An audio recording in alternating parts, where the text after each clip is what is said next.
Joe Carpa est un concept de brasserie, donc une brasserie moderne, puisque nous avons 3 spécialités bien marquées qui représentent 50% de nos ventes. Donc nous avons le carpaccio, donc 18 recettes, le tartare, nous avons 6 recettes, et puis le trecento venti, qui est une pièce de bœuf qui arrive sur une assiette en terre cuite, qui sort d'un four à poterie, et l'assiette sort à 320 degrés. Et donc la viande cuit sur cette assiette. Donc nous faisons la découpe de la viande en salle devant le client. Moi j'aime beaucoup les carpaccio et les pâtes aussi, donc on aime bien les restaurants italiens, donc c'est pour ça qu'on est venu là.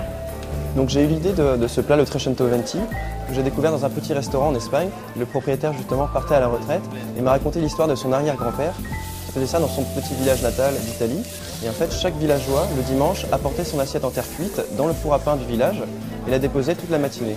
Une fois l'assiette assez chaude, aux alentours de 320 degrés, il déposait une pièce de bœuf qui cuisait sur celle-ci. Le propriétaire de ce restaurant m'avait fait je lui ai demandé une petite sauce minute et puis il m'avait fait justement cette sauce que j'ai mis 1 mois avant de redécouvrir avec mon chef pour enfin se l'approprier et la voir dans ma spécialité.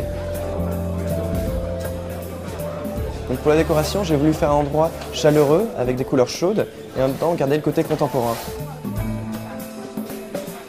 Et c'est mode, c'est très mode. Ça change un petit peu, c'est vrai, des brasseries classiques. Alors ça, c'est une photo de mon arrière-grand-père qui était donc devant son premier restaurant aux États-Unis dans le quartier de Little Italy dans les années 30. Donc en fait, nous sommes restaurateurs de père en fils depuis la 4e génération, donc depuis mon arrière-grand-père, mon grand-père et mon père. Donc nous visons tout type de clientèle, que ce soit les jeunes, aux gens plus âgés, et vraiment tout budget. Au déjeuner, nous avons un ticket moyen à 22 €, ce que j'ai voulu relativement faible justement parce que nous avons une formule du midi à 12,50 €, ce qui permet d'attirer un peu tout type de clientèle. Et puis le soir, nous avons un ticket moyen un peu plus élevé qui sera autour de 34 € pour avoir justement une clientèle différente du midi comme du soir. Donc l'objectif est donc évidemment de finaliser l'ouverture du premier Joe Carpa à Nantes et puis bien sûr dans la suite on ouvrira un deuxième à Rennes et puis par la suite peut-être un réseau de franchises.